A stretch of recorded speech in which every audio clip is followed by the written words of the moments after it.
श्रीयुत पदकमलं श्रीगुरुनाथान्वितं तं सजीवं साद्वैतं सावधूतं परिजनसहितं कृष्णचैतन्यदेवं श्रीराधाकृष्णपादां सहगणा ललिता श्रीविशाखान्वितांश्च हे कृष्णा करुणा सिन्धो दीनबन्धो जगत्पते गोपेश गोपिकान्त राधाकान्त नमोऽस्तुते तप्त काञ्चन गौरांगी राधे वृन्दावनेश्वरी वृषभानुसुते देवी प्रणमामि हरिप्रिये वाञ्छाकल्पतरुभ्यश्च कृपा सिन्धुभ्येव च पतितानां पावनेभ्यो वैष्णवेभ्यो नमो नमः नमो ॐ विष्णुपादाय कृष्णप्रेष्ठाय भूतले श्रीमते भक्तिवेदान्त स्वामिनिति नामिने नमस्ते सारस्वते देवे गौरवाणी प्रचारिणे निर्विशेष शून्यवादी पाश्चात्य देशतारिणे जय श्री कृष्ण चैतन्य प्रभु नित्यानंद श्री अद्वैत गदाधरा श्रीवासादि गौर भक्त वृंद हरे Krishna Krishna Krishna Hare Hare Hare Ram Ram Ram Hare Hare Hare Krishna. Thank you, Prabhuji. Hare Krishna. Thank you, Vataji. So, can you see the screen sharing now? No. Yes, Prabhuji, we can see Isopanisad mantra 6-7, 31st January. Now, when I go on the play mode, please confirm you are still seeing. Are you seeing now? The same thing, Prabhuji, we are seeing.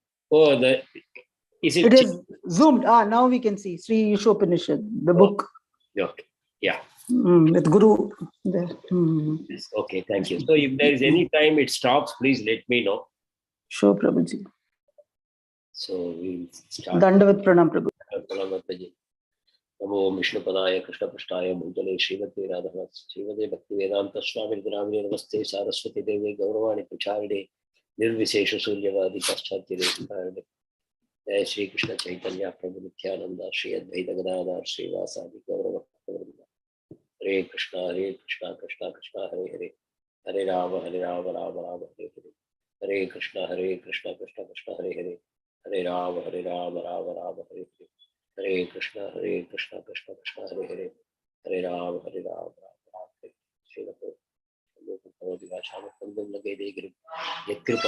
Hare Shri Guru Dhinataranam Paramananda Madhavam Shri Chaitanya Ishwaram Harivam Tatsat.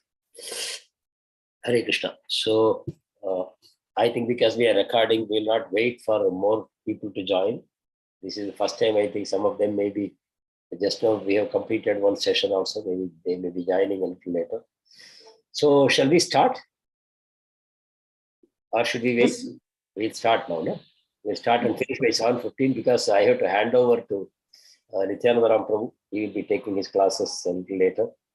So, Prabhuji, I think a reminder has to be given in the group, Prabhuji, Isopanishad group, okay. Because it is only for admins. So I cannot remind in that, Prabhuji. Okay. I think my wife will. Hare Krishna, Shyama. She will be doing that. Okay. So let us start this mantra 6. We have already done the first 5 shlokas. Can any one of you or by turns, can you recollect what was the main content of each of the shlokas? Very briefly, contents of each shloka. First it was invocation. Hare Krishna. Yes. Yes, Prabhuji. The first was invocation. It says that the Supreme Lord is complete whole and it is perfect and all the parts of the complete whole are also complete in itself and are perfect. Yes. Yeah. So the point here is we are talking, scientists are still trying to find out Big Bang and all that. Everybody wants to know what is the source of creation. So our scientists are unable to think of anything beyond matter. So they think the world is made of matter and the source must also be matter. So they come to the conclusion that there was a Big Bang. There was some solid chunk of matter which was extremely heavy and it was extremely hot and it was extremely gravity. So because of that, it became unsustainable. It was, pulling itself upon itself. And then it's a useless theory, but anyway, it exploded. And it exploded, then universe started expanding. So for them, universe started with matter, and now it is composed of matter, and it will end with matter. It will again become very small, like the starting, Big Bang. Then again, there'll be a Big Bang. So they say there'll be a cycle. The cyclical concept also, I can bet they have taken from Hindu philosophy only. The Westerners have no idea of the cyclicality. It is all there in the scriptures. They call it now not Big Bang, it is Big Pulse. It's pulsing like that. All these things, but they will never give credit. They will, I have discovered, they will get a Nobel Prize. Anyway, it's a useless theory. It definitely deserves a Nobel Prize because people in India will laugh at it. So that's a different matter. So the main point is everybody wants to know the source of existence, whatever around us, from where it has come. So Western scientists are unable to think of a non-material origin of creation. So that's why they are unable to accept soul also. Regarding life, they say life is a byproduct of material chain reactions. So they say life is a temporary thing. It is caused by chemical reactions. Some chemicals combine. Sometimes, you mix two chemicals and vapor comes out. Sometimes you mix two chemicals and lightning comes out. So like that, some chemicals combine, and then from that, life has come. So matter is the basis of life. So they believe like that. So that is answered in the very first invocation sloka, that the origin of everything is consciousness. That is the original Lord. From him, everything has come. Brahma Sutra also, it says, Janmadhyasya, from where all creation, maintenance, destruction starts. That is called God. And he is a conscious person. So the Western theory that everything is jada, material, and Eastern theory is everything is consciousness. Matter is temporary. So if you look at both the theories, very easily you will say, oh, our Eastern theory is perfect and Western theory is hopeless. But because Westerners are dominating, Western civilization is dominating, because of Kali Yuga, we will not see many people accepting our philosophy. Most important, we should accept this philosophy and we should live by this philosophy. And as far as innocent people are concerned, we should try to help them by giving them this knowledge. The whole world will not accept that life comes from life. They will continue to say life comes from matter and life is not important. Mind also, they say mind is made of chemicals. If anybody is unfortunate enough to go to some psychologist, psychotherapist and all, they will say, oh, I can alter your mind. What kind of mind do you want? Oh, I am having a little depression. I want to feel a little exuberance. Then they say, okay, we'll put them chemical into your brain and you will become exuberant. Like that. So somebody is having a lot of reservation, introversion. I'll give an injection, I'll make you an extrovert. Like that. So they all think mind is also some chemical reaction. So some chemical is more, there is some problem. Some chemical is less, there is some problem. So the whole thing is matter-based research and matter-based understanding. So you can never get good things from Western philosophy. Take it from me. Because they have started on a wrong premise. In Tamil we say, Mudal Kodam, Mutrum Kodam. You start with a deviant beginning, the end will be also deviant. It won't give any good results. So that was the first shloka. Okay, remaining shlokas. Prabhuji, the next one, can it see? Yes. Yeah. Mantra one is Ishavasam idam sarvam yatkincha jagatyam jagat enete unjita mahagradaha katisvid dhanam. That is response to the same law that is told in this. That is whether it is animate or inanimate, everything is within the universe, which is controlled by the Supreme Lord. That is a summary of that, Prabhuji. Yes. So in the first invocation shloka, we realize that there is a God and everything has come from God and God is perfect and so many perfect things came from God, but still God remains complete and perfect. Not that after so many things come out, God has disappeared or God is dead. No, God is still there. That is how that sloka ended. So now, the first sloka teaches that you all are properties of that God. This is the Ishavasyan principle. Not only that your property belongs to God. Huh? That is the second. But first thing, you belong to God. Acknowledge that. We belong to God. We are not God. We are God's property. We belong to God. How many of us acknowledge this? How many of us live our life by this principle?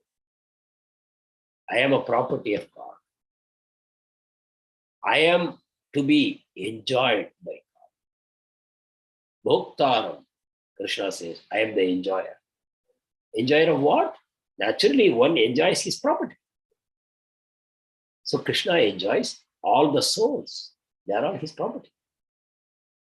So we should give up that mentality of enjoyership. When I become an enjoyer, I become a competitor to Krishna. I don't stand a chance. No chance competing with Krishna. Whereas if I become a cooperator, how to become a cooperator?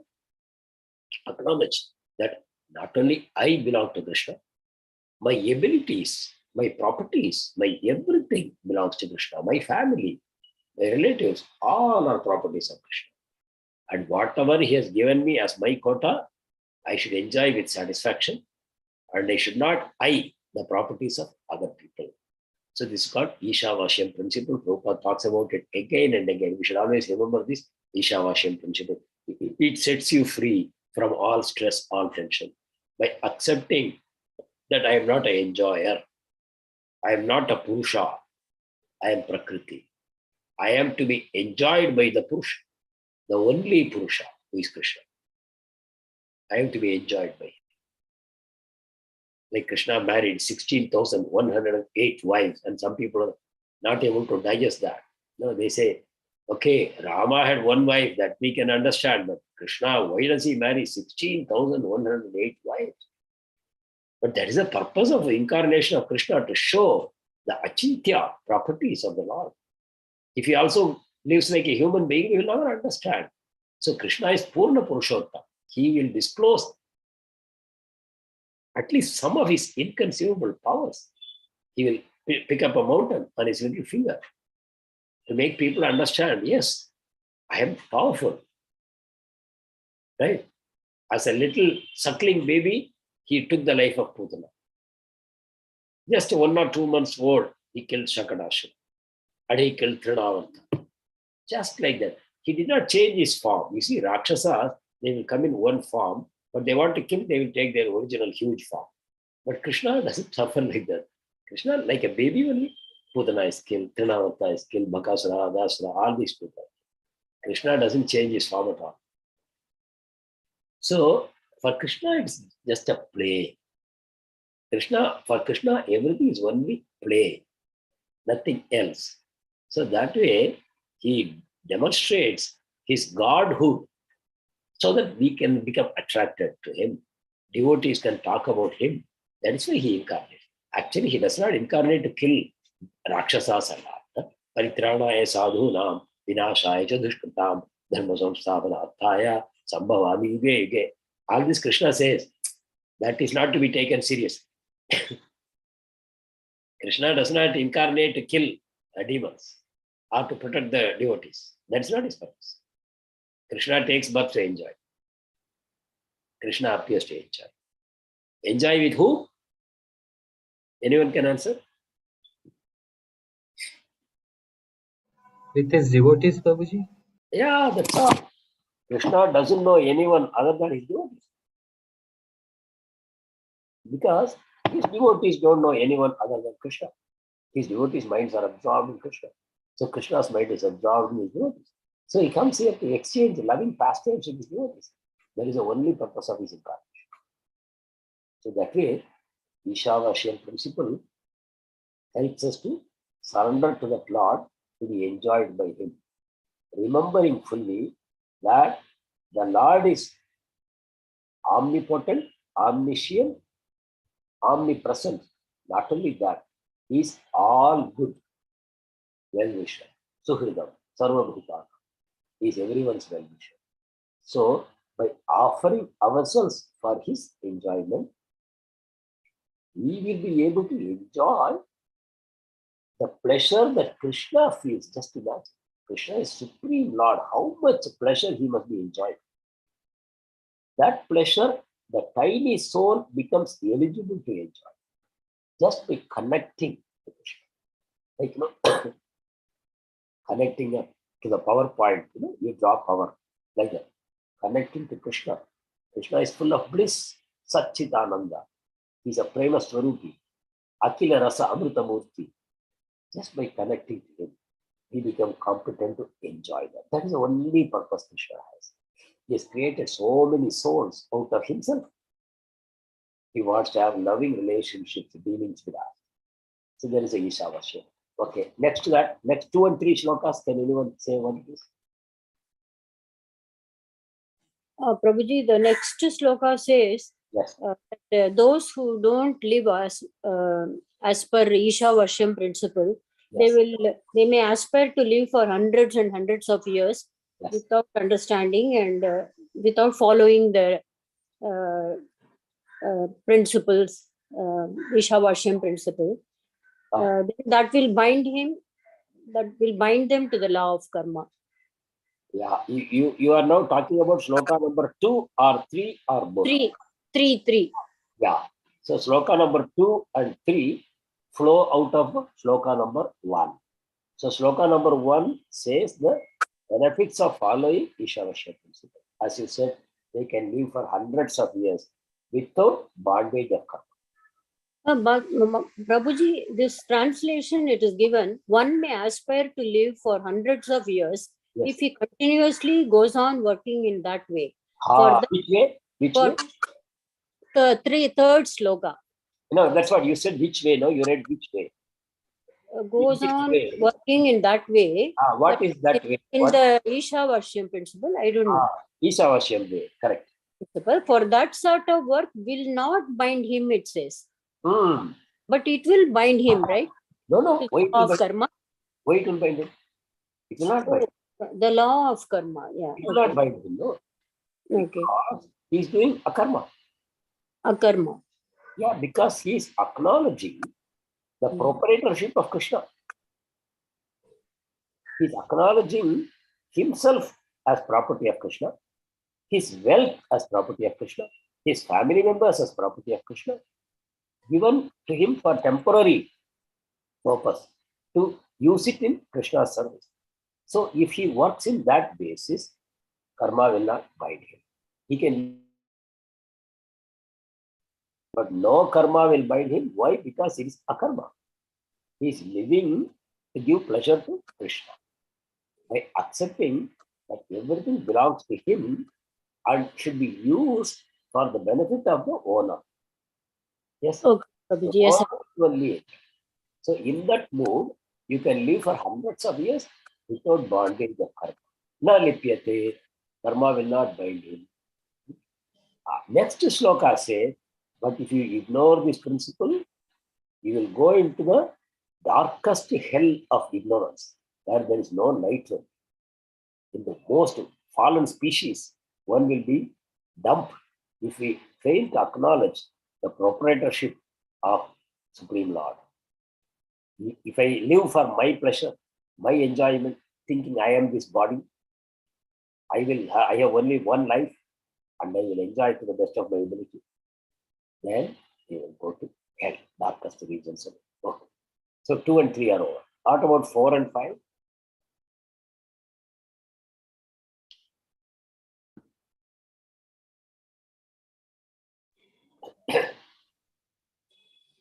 Third sloka says, whoever does not believe in Ishavarshya, they must enter into planets known as the world.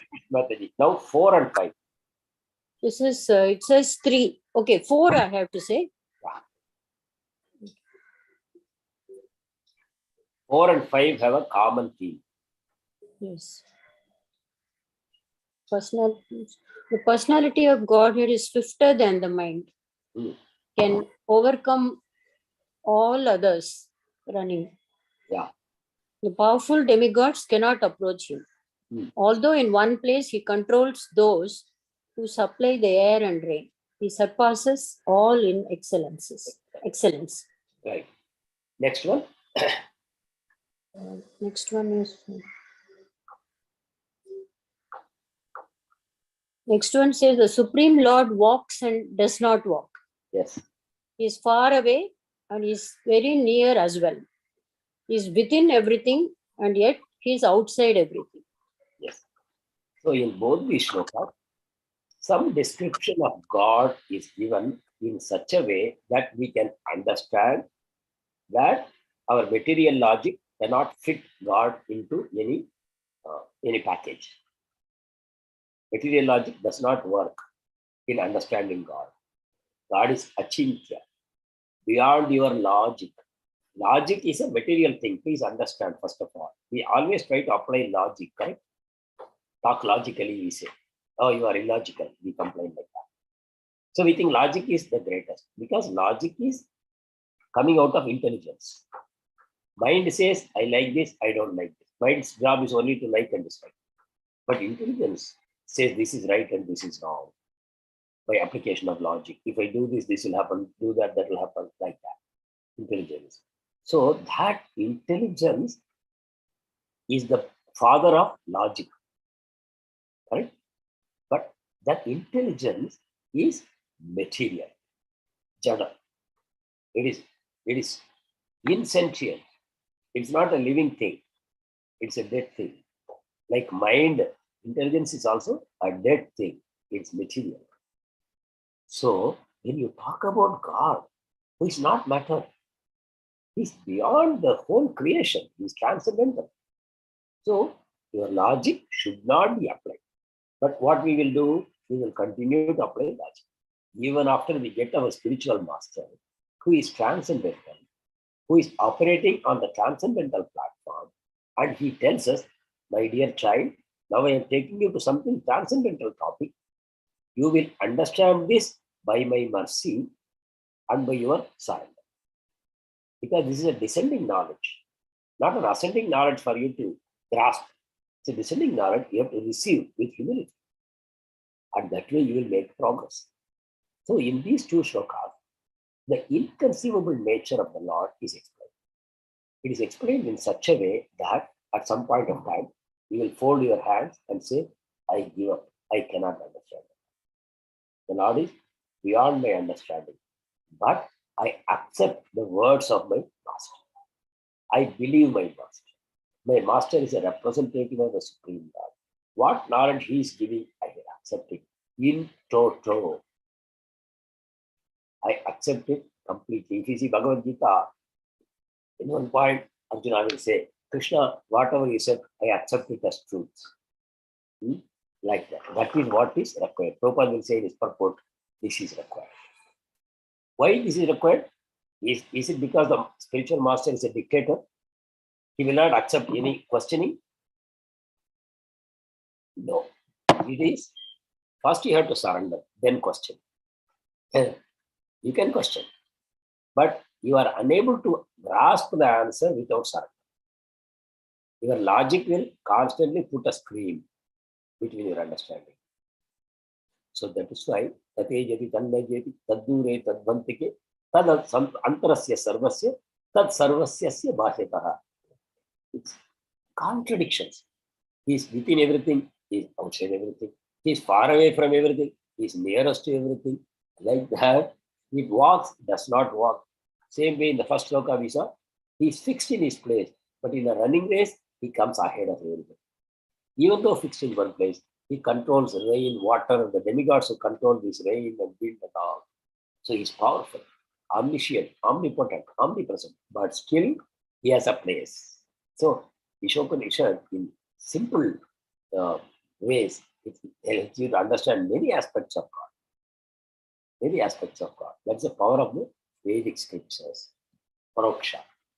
They don't directly tell God because we cannot understand Directly if they tell God, what they will say? Ganasham. The Lord has the color of a monsoon cloud. His cheeks are like moons. His lips are like the bimba fruit. His nose is like the sesame flower. The earrings, the short-shaped earrings, they are constantly dangling, dancing, and they are reflected on his mirror-like cheeks. His neck is like a conch shell, 3 lines of the conch shell. He has such curly, flowing black hair that is encircling his moon-like face. His forehead is a half moon. His 10 fingernails are moons. His 10 toenails are moons. So he's a festival of moons. That will be the direct explanation of the Lord. We will not understand. We will imagine the whole thing as material. We will think, okay, if I go to Vrindavan, maybe somewhere I will see him. But the Lord is totally non-material. Nirguna. He is beyond Nirguna and he has all gunas, transcendental gunas, not Sattva Tamo Guna that we have. So that way, Vedas give you that Parokshavad. They use material lingo to give you a transcendental understanding. So that is the beauty of the Vedic scriptures, Upanishads, and Krishna loves it that way. Krishna wants to be described in that way. For devotees, Krishna resolves a different definition. Devotees don't want that.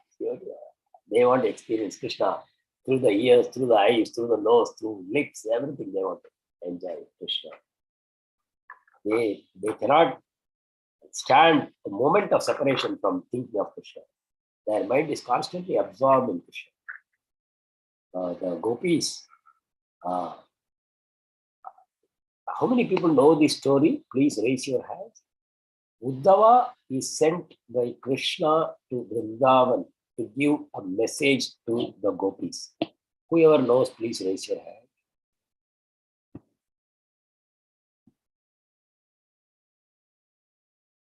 Vaijayanti Mataji is there and she knows. But as a guest, she doesn't want to raise her hand. Okay. Lakshmi Venkat Mataji knows, Sumati Suresh Mataji. Can one of you briefly explain what this pastime is? Lakshmi Venkat Mataji.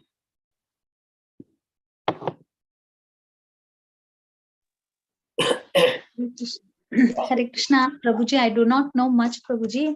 I don't remember much, but then when Uddhava goes, he is in wonder seeing the love of gopis for Krishna. He thinks he is a devotee, but going there, he understands there is the highest level of bhakti is found in the gopis, and also seeing that he prays that he wants to be a creeper in Vrindavan in his next birth. So this is what he prays. That is correct. That's correct. Lakshmi Venkat Mataji, can you supplement something?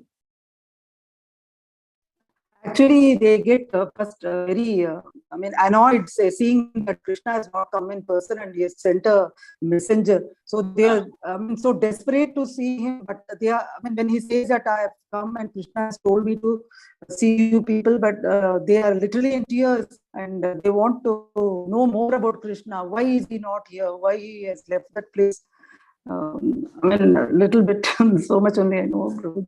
Yeah, okay. Yeah. Thank you. The desperate longing for Krishna. Yeah, let us hear from Vaijayanti Mataji. Hare Krishna, Mataji is there? Vaijayanti Mataji, you are here? Or maybe she is around. She is not at the mission. Okay. Hare Krishna, Prabhuji. Hare Krishna, Ajit Prabhu, yes. Prabhuji, I heard Uddhava asked Krishna that why you cry, and that's when Krishna has sent him to Vrindavan, and by visiting Vrindavan and seeing the situation of this thing of gopis, Uddhava returns and asks why you are crying so less. Then he that's what I I I heard that version. So whether There is more the Brihad Bhagavatam version. Here, the most important point is what I want to point out to all of you. Krishna sends Uddhava as a messenger with a letter. He writes a letter and tells Uddhava, please read it to them and explain to them. And so they go to a private place. All the gopis are sitting. Radharani is also there. I'm briefly telling. But I am surprised that most of you have not read Krishna book fully. Yes? Prabhuji, actually, I couldn't procure the one place to another. So e-book I read this, Prabhuji. So I don't remember so much of that. That's it. Veda base. I read through that. Krishna book, whether you read it Veda base or not, Krishna book should be in everybody's house. Krishna book is again a literal incarnation of the Lord. Everybody should have. Okay. And even if you are not reading Bhagavatam, at least Krishna book, 1 chapter, 2 chapters per day, you can all read. See, we are not here to discuss philosophy. Please understand. Philosophy discussion is for dry impersonalists. We are here to dive into Krishna's pastimes. So we should not develop too much attachment to philosophic discussions. If you want to dive into the amazing nectarian pastimes of Lord Krishna, then you should read Bhagavatam. And Prabhupada so mercifully created a Krishna book, the Dasama Skanda of Bhagavatam, as a book, compact book. What more he can do for us? And if we still don't take advantage, how much more unfortunate we can be. Such a gift has been given to us. Impossible. If you are anywhere else in the world, if you are born a Christian or Muslim or a dog or a cat or a sheep or whatever, you will not get this chance. So this lifetime we have, let us not lose it. Let us not lose it. What could be a bigger priority in our lives? I don't know. That we are not able to give time to read Krishna book. We know about glories of Prabhupada. We know about the glories of Chaitanya Mahaprabhu. We know that we are spirit souls and we are eternally his servants, and our aim is to go back to the spiritual world. Our business in this material world is temporary, but if we don't finish our business properly, we have to keep coming and going, coming and going, coming and going. Devotee association is something precious we have got. Are we going to treat it cheaply and simply continue our life as we have been doing in the past? Like Prabhupada gives the example of butcher's slaughterhouse. Outside there are goats standing in a queue, and there are nice fresh green leaves, and they are all busy eating them. First goat is dragged inside, and in front of these goats, the head is cut. The rest of the goats are busy munching green leaves. They don't recognize that this is my turn next. So that weakness we should not have. Of course, for many lifetimes we have lived in other species, and we have come to understand ahara, nidra, bhaya, vaithunam. That is my business. But that is all right in 84 lakh species. But human species meant for something else. We have to solve the perplexities of material existence. That is why we have taken this human form. If we still think ahara, nidra, bhaya, vaithunam is my business, then God will, out of infinite compassion, put us in subhuman bodies. Because in human body, we suffer more than animals, etc. They have, because they don't have a developed intelligence, animals suffer less. But humans, we suffer more in our mind than in our body. Because we anticipate anxiety, so many problems. So let us be serious. The spiritual master is a gift of God, and we have to please him. How do we please him? By reading his books and trying to practice in our life. Otherwise, we have no chance. So I want to caution you. Till now, we have been discussing philosophy, but don't think the rest of the life is only for philosophy. You have to dive into the nectarian pastimes of Mahaprabhu, Lord Shri Krishna, by reading Bhagavatam, Chaitanya Charitamrita, etc. Okay, so Uddhava goes to Vrindavan with this message and tries to deliver it to the gopis. So he says, "Oh, my dear gopis, Krishna's message. I am the Paramatma within the heart of everyone. I am the well-wishing friend of all. I am the immanent Antaryami in whole creation. You are so fortunate to have developed this kind of love for me. It is your greatest wealth. So now you have understood that I am the Antaryami. I am not to be seen outside, to play games. I am not like that. I am the father of all creation. I am inside everyone. The pleasure-giving Paramatma within every living entity. So, gopis, from now onwards, please start meditating on my form. Seeing me, touching me, embracing me, kissing me, all these things, and meditating on me, there is no difference because I am absolute. The absolute is always absolute. So now you meditate on me and be happy. My beautiful form, you meditate on your mind and be happy. Like that message. If you read, please read this Uddhava message to gopis. It comes pretty early in the book. It is not the late part of the book. It's quite early in the book. And by now, I thought you would have done 5-6 rounds of Krishna book. Because the repetitions will help you understand more and more. So to this, the gopis replied with anger. They say, you are teaching us to meditate on Krishna? What do you think? We are trying for a method to remove him from our mind because he has not turned up. He promised us that he will come back. That promise is keeping us alive. We are thinking he will one day come back, and if we are dead, he will be unhappy. We don't want to make him unhappy.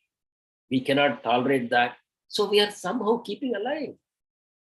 Every day we are hoping that he will come and we will serve him and give him pleasure. Only by this we are living. So he's neither killing us, nor he's allowing us to live. We want a method by which we can remove him from our heart. And you are teaching us to meditate on him. Go and tell those who don't know to meditate on him. He's totally absorbing our consciousness. We want to be like that. So the point is, we have to get into that kind of mood. God should be so attractive to us that he will not move away from our heart, remain there forever. Chaurashtakam. How many of you have read Chaurashtakam? Hands up, please. Chaurashtakam. Vaishnava songs. Samati Mataji. That's all. Deepa Mataji. Yes. From Chaurashtakam, can you recite something what you remember? Not the sloka, meaning.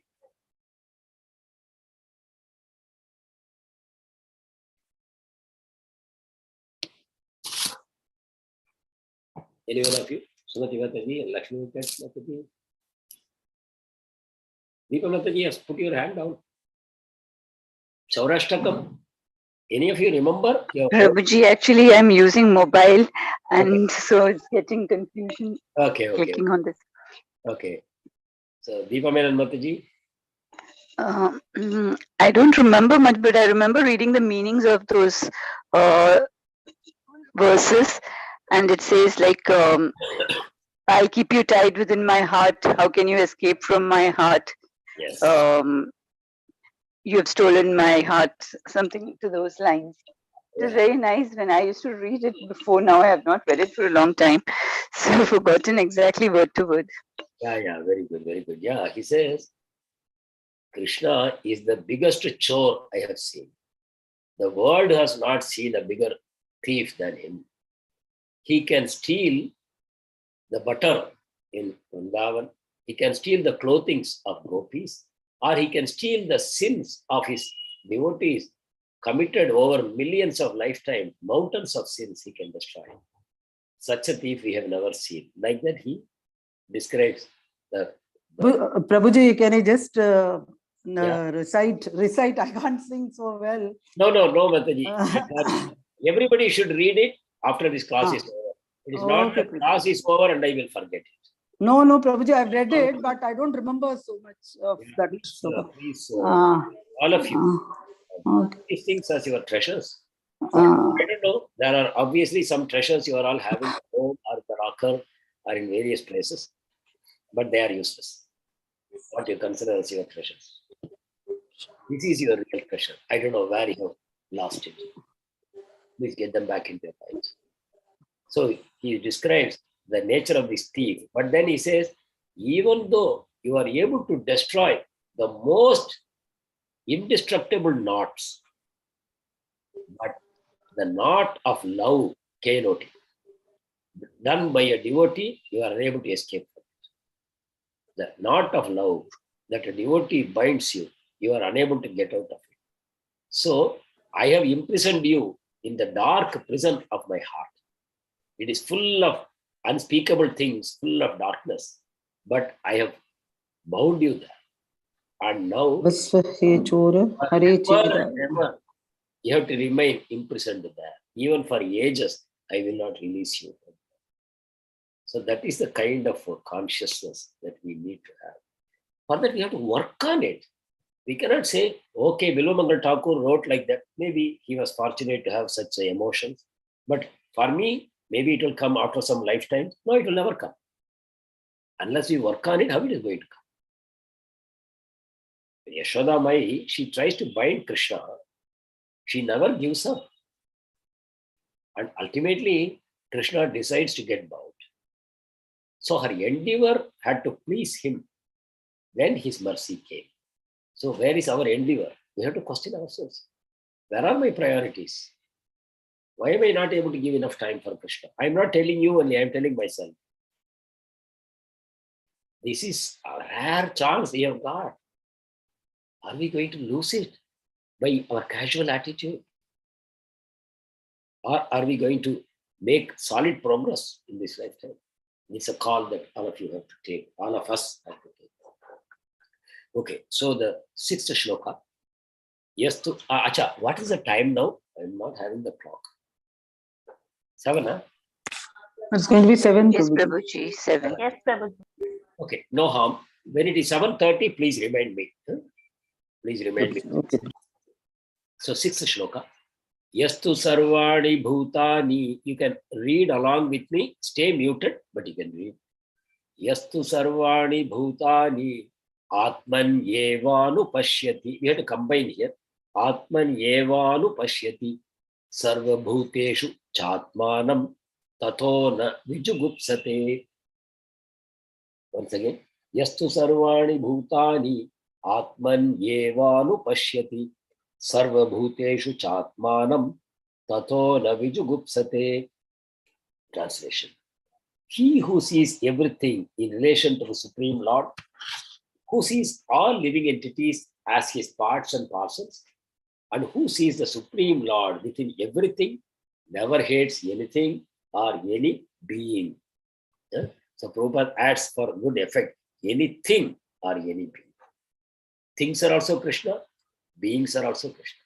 So anything or any being, the person will never hate if he is able to see everything in relation to Supreme Lord and see every soul as part and parcel of the Supreme Lord. Okay, so here again a show of hands.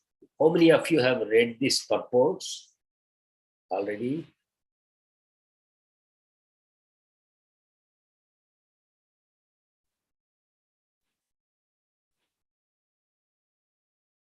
Achha. Is the world really that bad outside? The devotees are not able to read scriptures? 2 slokas per week.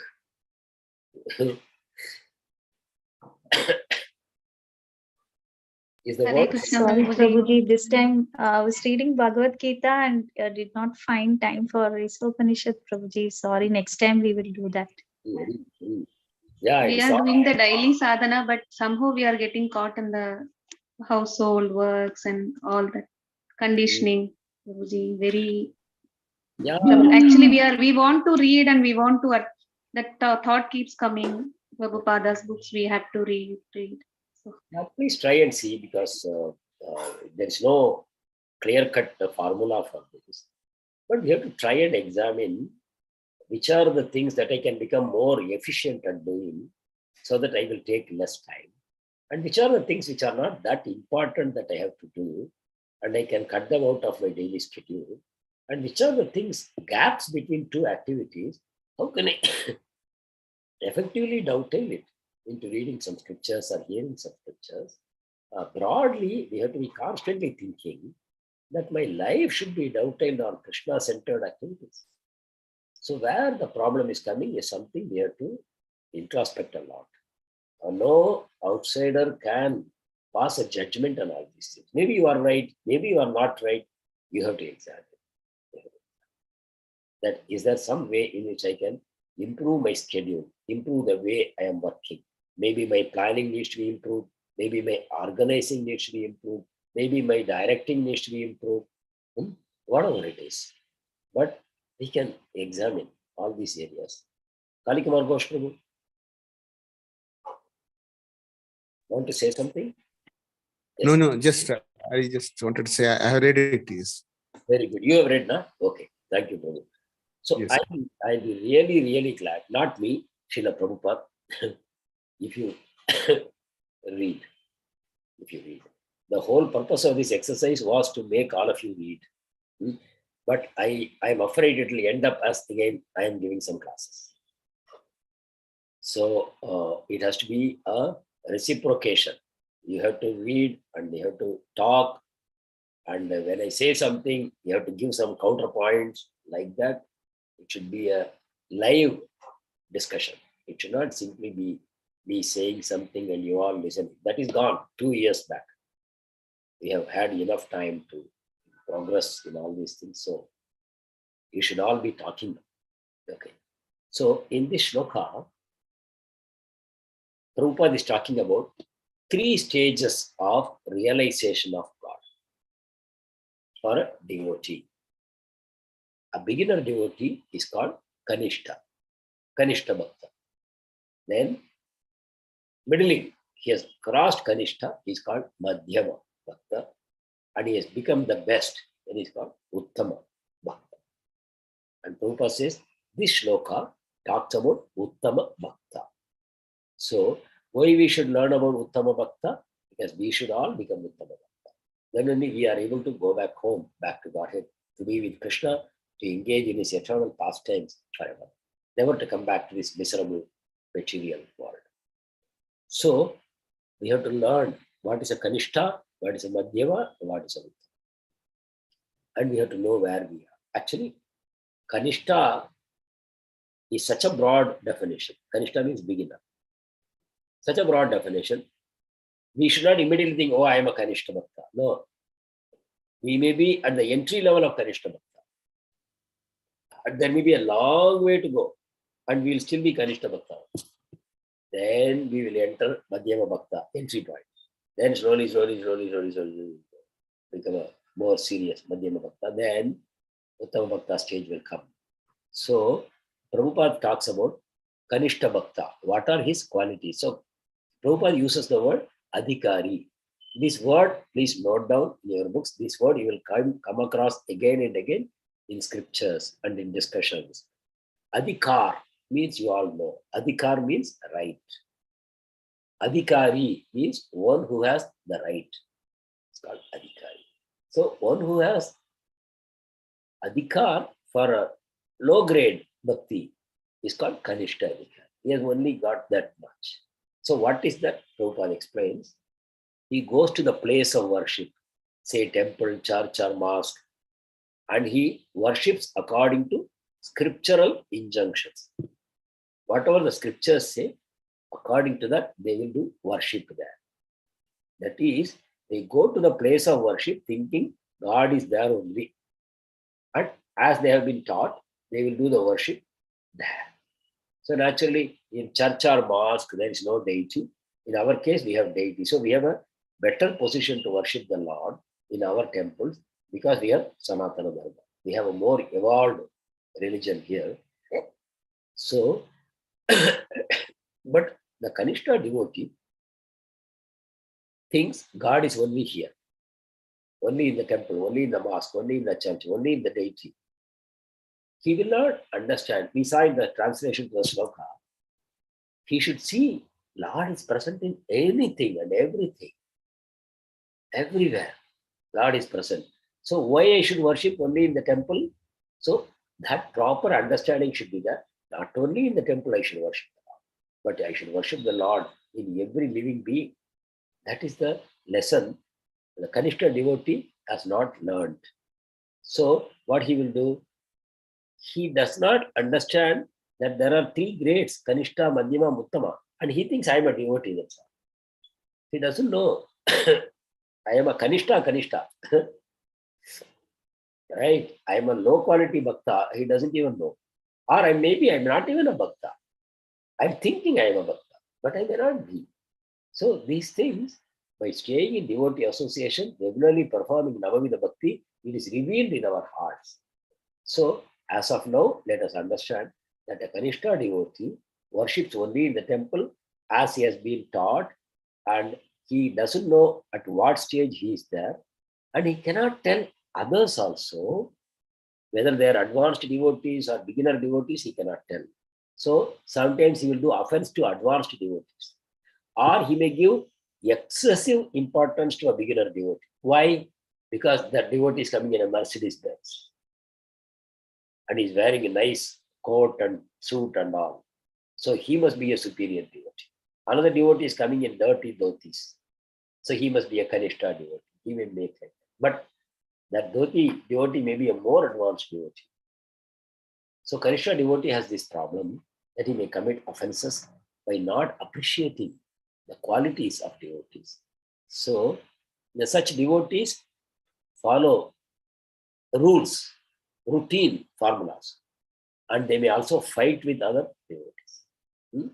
They may have quarrel among devotees, and they will say one type of devotion better than another. Like somebody will say deity worship is superior. Somebody will say no, reading scriptures is more superior. Somebody will say no, washing, cleaning the temple is more superior. Like that, they may fight.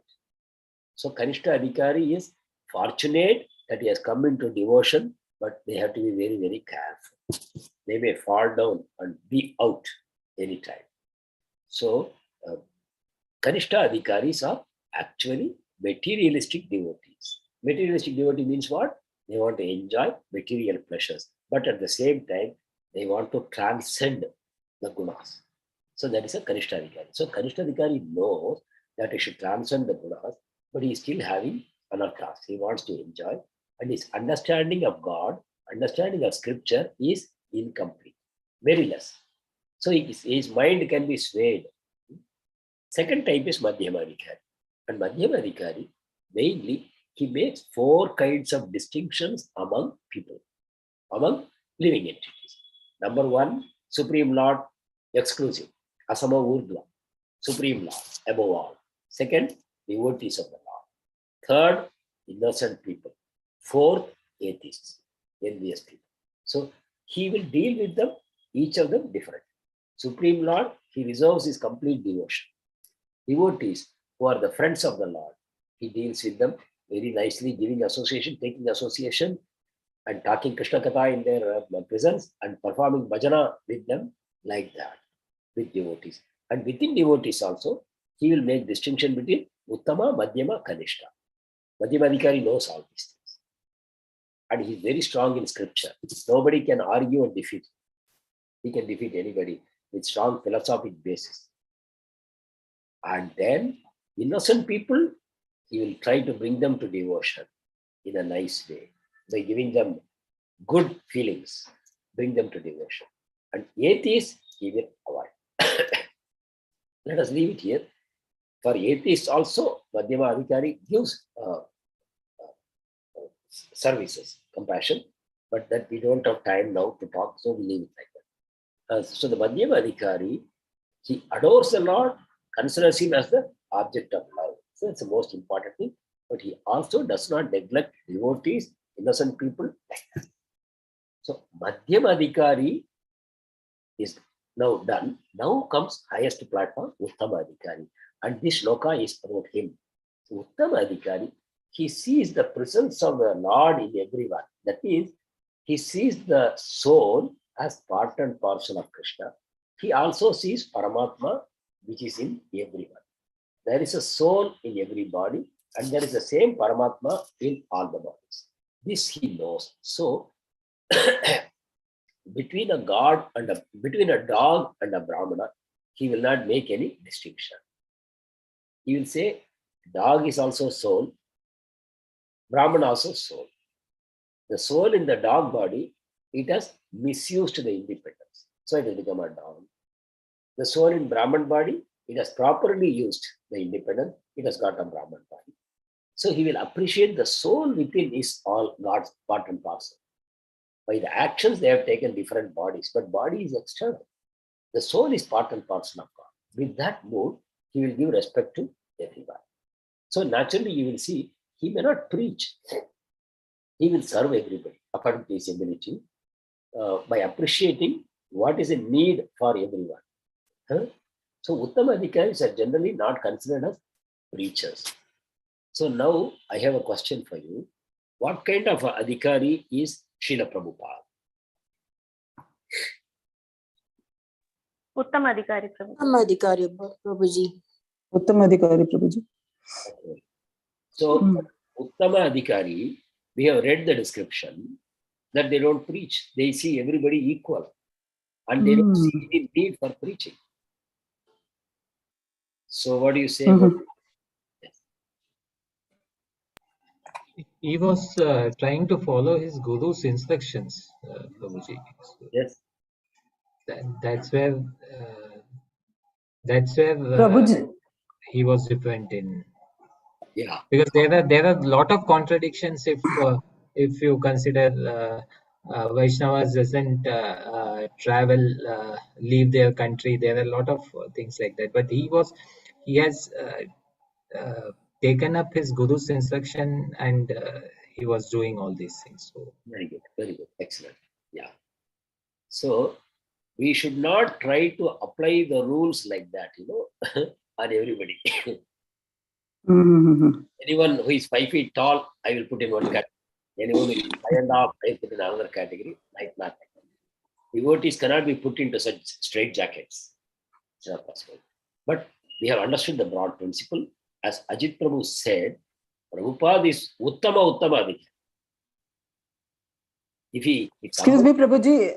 1 minute. If somebody can travel to all the continents at the age of 70 and can establish temples everywhere, devotees everywhere, 5,000 devotees, and write so many books and give so much guidance and lectures, he's not an ordinary personality. Actually, he's from the spiritual world and handpicked by the Lord for this Kali Yuga. Kali Yuga, fallen souls, if the preaching has to be done, the mood must be Uttama Adhikari. And that's what Prabhupada is. So, Prabhupada has full freedom to adjust. So, Prabhupada writes in one place, Uttama Adhikari can come down to Madhyama Adhikari platform and preach. Uttama Adhikari, out of compassion, can come down to Madhyama Adhikari and start seeing distinctions and preach. And that's what Prabhupada has done. And if Prabhupada had not done that, you can imagine our fate. So, please understand that we cannot straitjacket or we cannot apply rules blindly. At least we should ask people, is it my correct understanding? You gave me a definition of Uttama Adhikari, but doesn't seem to fit Prabhupada. But Prabhupada seems to be Uttama Adhikari. How to reconcile this difference like that?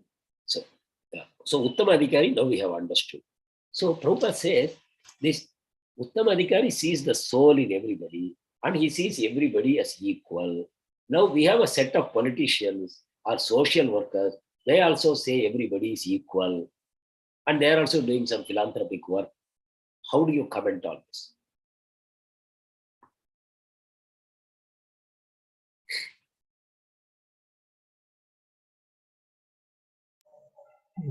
Prabhuji, Their intentions are not pure, Prabhuji. It's not clear to me. You have to be more clear than that.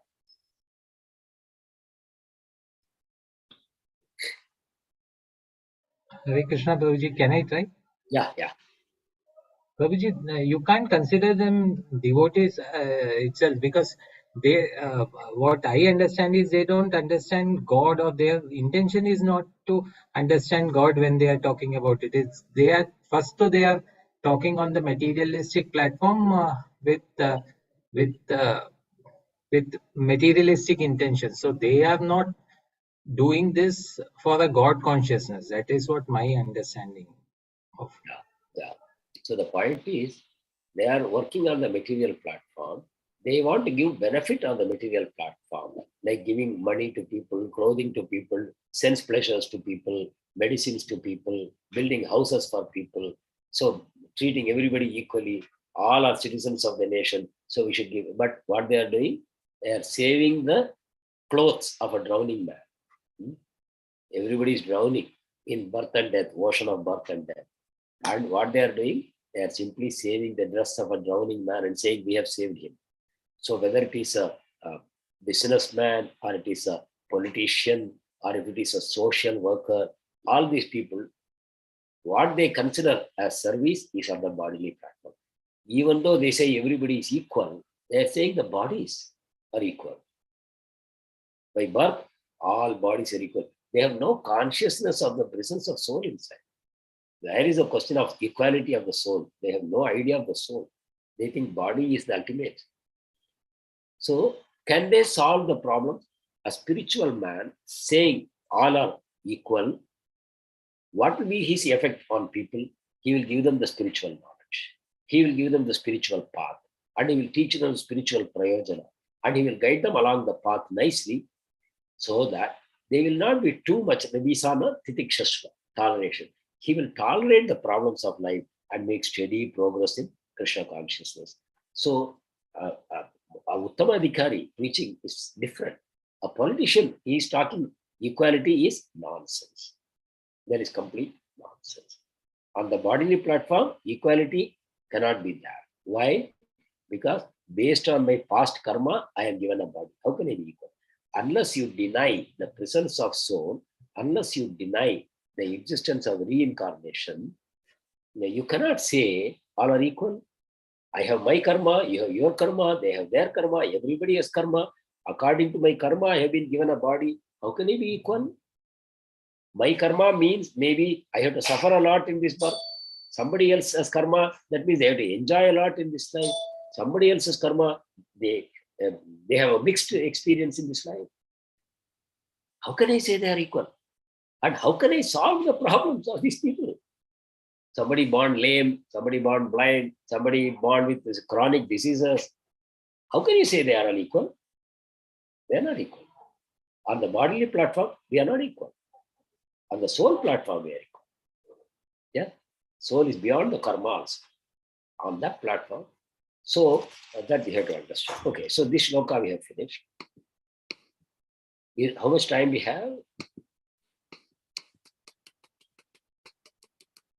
10 minutes, Prabhuji. Okay. 10. Okay, I think we'll go to 7. Yasmin sarvani bhutani atmaiva bhut vijanatah tatra ko moha kashoka ekatvam anupashyatah. So another thing I forgot to tell you in the previous shloka, but I will tell you that now. Now let us go for translation. We will read the shloka once again. Yasmin sarvani bhutani atmaiva bhut vijanatah tatra ko moha kashoka ekatvam anupashyatah. So this translation. One who always sees all living entities as spiritual sparks in quality one with the Lord becomes a true knower of things. And once you have true knowledge, where can be illusion? So there is a next line. What can be illusion or anxiety for him? Because he is in true knowledge of things.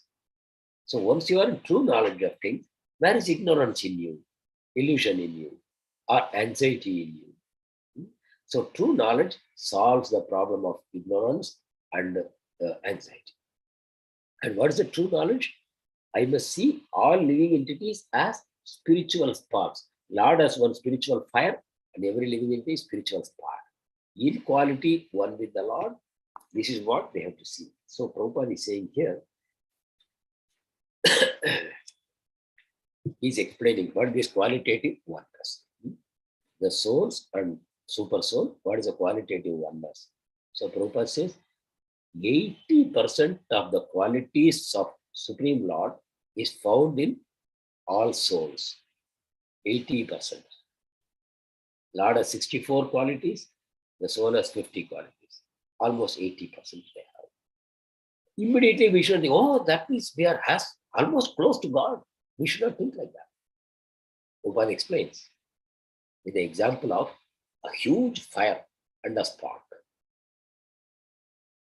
The spark also has light and heat. Fire also has light and heat. But there the similarity stops. What the huge fire can do, little fire cannot. And also, the huge fire keeps burning. But little fire, if it goes away from the big fire, it will become like ash.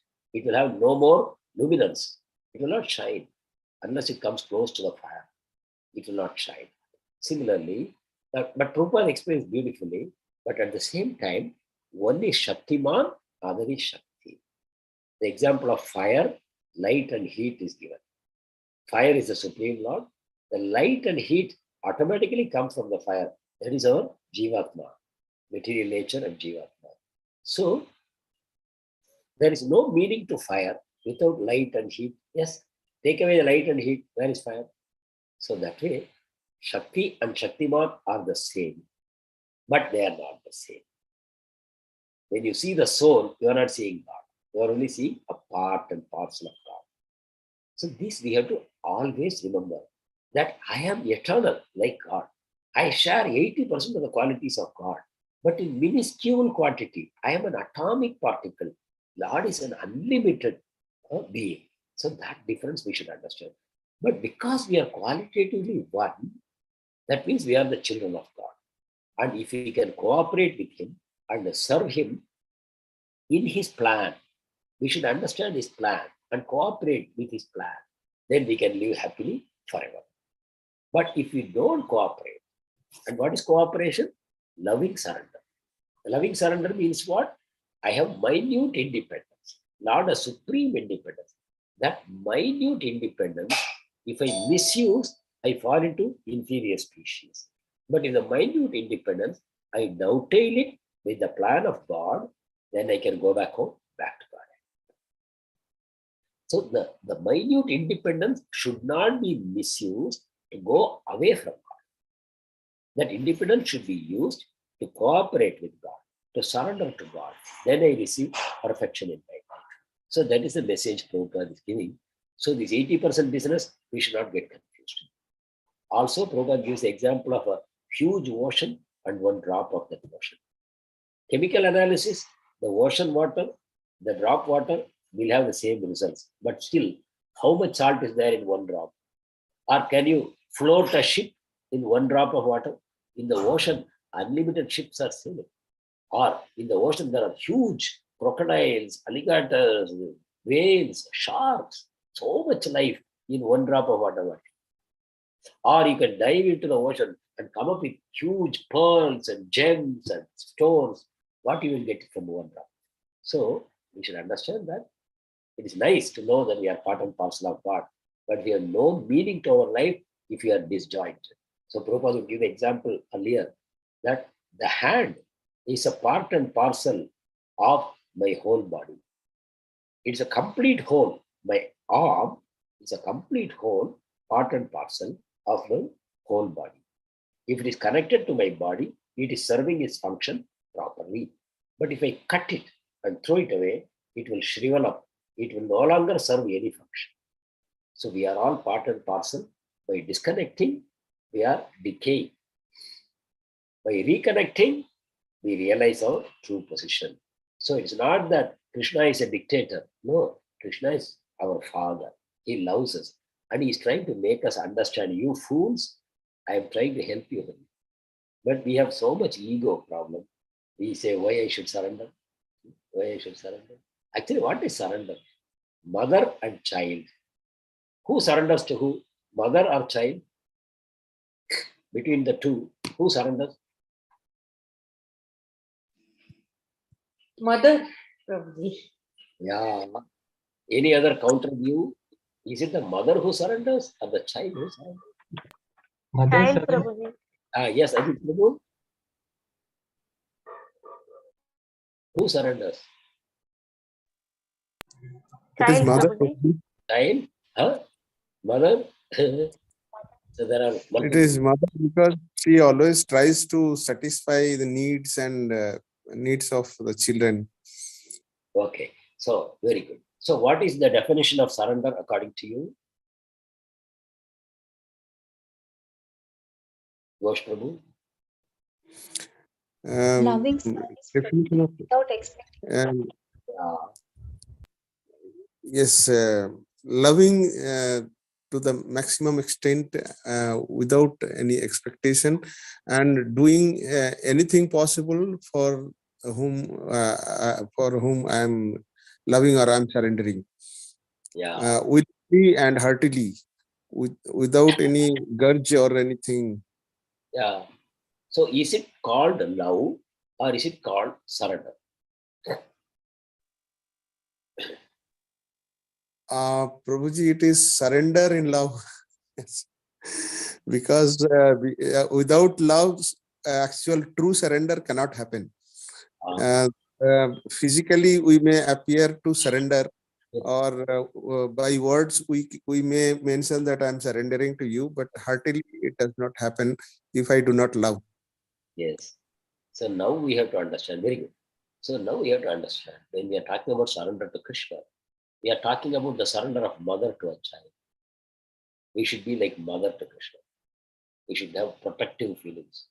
Krishna is mine. Krishna is depending on me. I'm not saying that we are at that level, but the point to be taken is surrender does not mean somebody is forcing your head down and saying, come on, put up your hands. You are now my slave. It's not like that. Surrender happens in love. Mother, how she surrenders to the child. What the child is going to return to her. Simply the smile on the innocent face of the child is enough reward for her. She is only waiting to see that smile. Or when she hugs the baby to her heart and the child is relaxing and becoming satisfied, mother becomes so happy to see that. So she is completely controlled by the baby. If the baby makes a little squeal, she will run, even in the middle of the night. She will not sleep for days together if it is demanded by the child. You cannot say the child has surrendered. Why? Babuji's child is helpless in that case. Like uh, he doesn't, he can't express his thing. I am unable to frame. I just want to ask a question. Like, is it that so if by seeing the surrender of a devotee or loving service of the devotee, God becomes a child who is just compelled to be with the devotee. He gets bound because child is helpless. So that I am getting a bit confused in that. No, no. Prabhuji, So I when feel we that child see should surrender Krishna, because he's unaware of everything. So mother knows best. So in that way, I said child, Prabhuji. So Yeah. mother as Krishna, But and we all children. But the child doesn't know anything, how the child will surrender. The child is only making demands. If the child is hungry, it cries. If the child is feeling cold, it cries. If it is feeling too much warmth, it cries. If it is feeling some stomach ache, it cries. If it finds too much light in the room, it cries. If it is uncomfortable, it cries. So where is the surrender of the child? Sometimes the mother is trying to comfort the child for hours together. It's not getting comfort. The surrender is not there at the For side of the best of the child, Prabhuji, for the child to be cured or anything, it should listen to its mother. No. I'm talking about a child, Mataji. I'm talking about a newborn. Yes, Prabhuji. Newborn. So there is nothing that the child can do. It cannot understand anything. So it's not the surrender of a child. It is a surrender of a mother in love. Mother's heart is full of love. She is not expecting anything from the baby. She wants the baby to be well and happy. That's all she wants. So that is the mood of a devotee also. Wants to always serve the Lord and make the Lord happy. And Ajit Prabhu had this doubt that will that compel the Lord? See, in love, there is no compulsion, no. You see Shikshashtakam. Can anyone recite the 8th sloka of Shikshashtakam? 8th sloka. I hope all of you are reciting daily before your japa.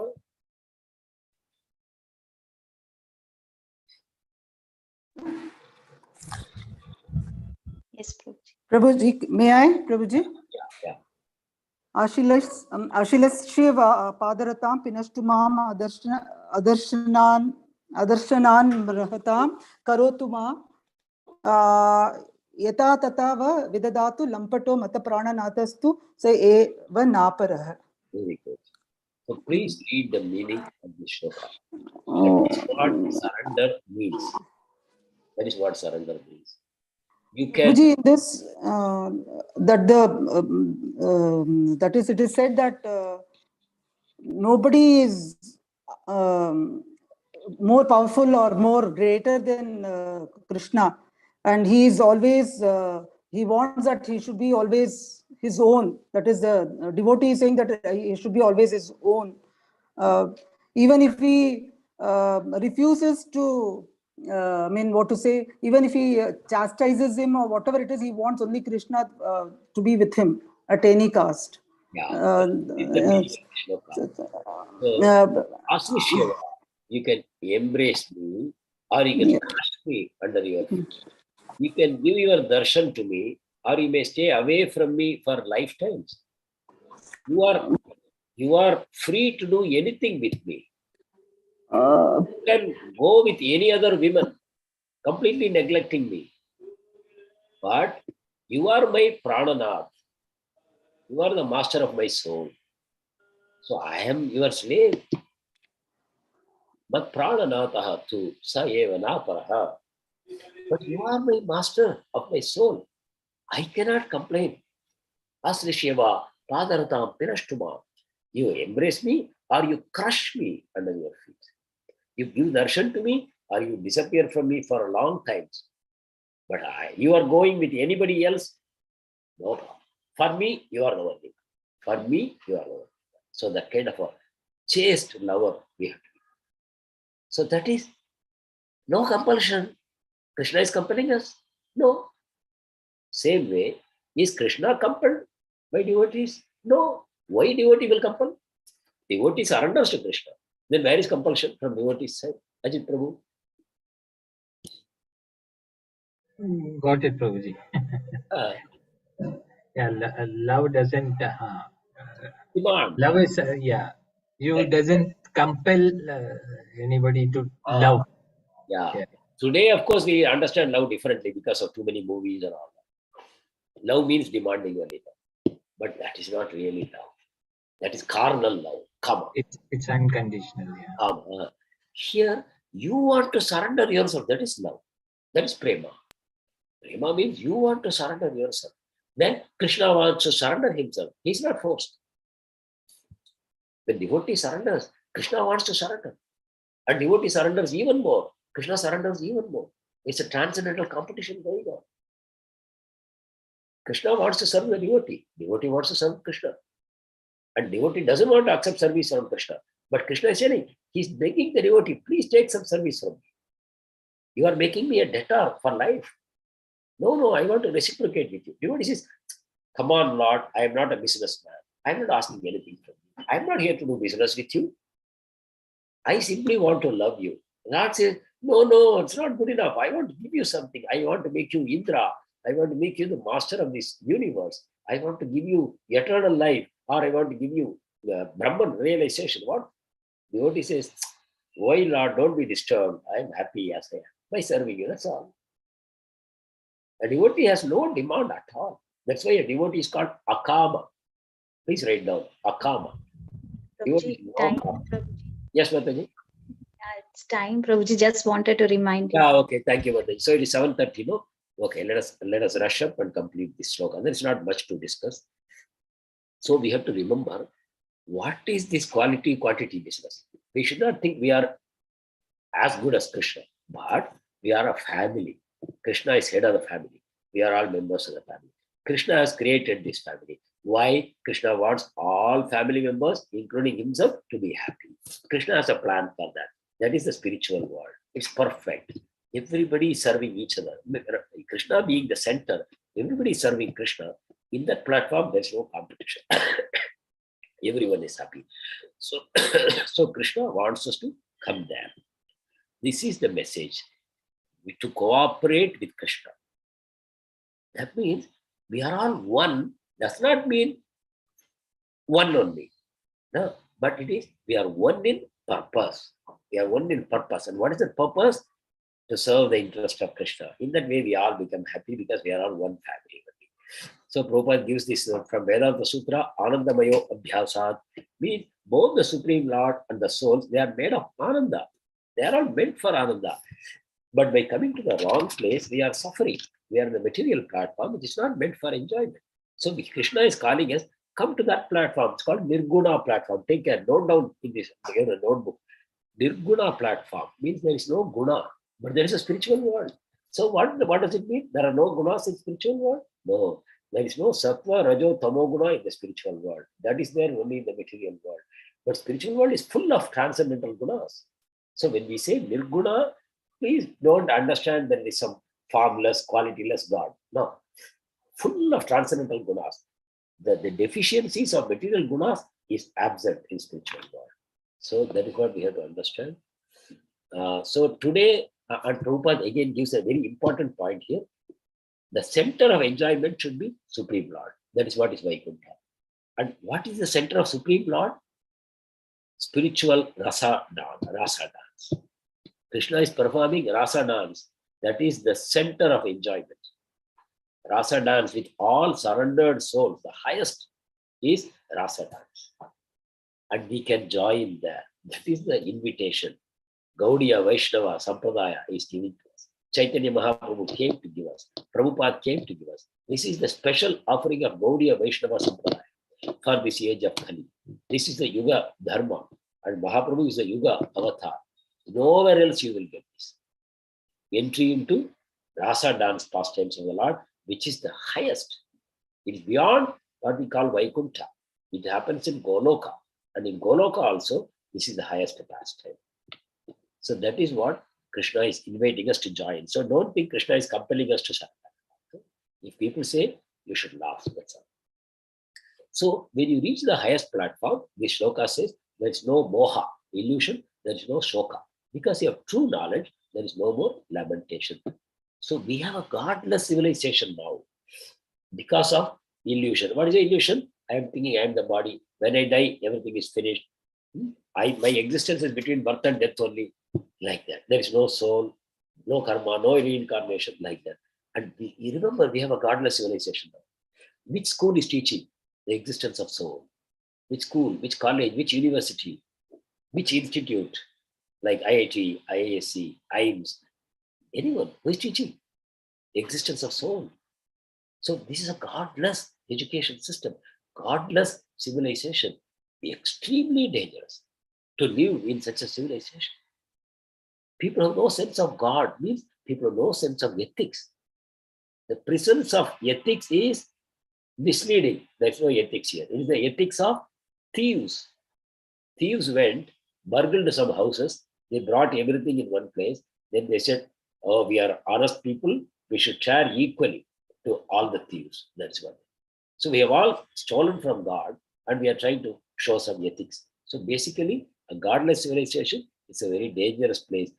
You accept anything for sense enjoyment, it is going to, what do you say for that word? You are going to be entangled. You are going to be, I'm not getting that word. Anyway.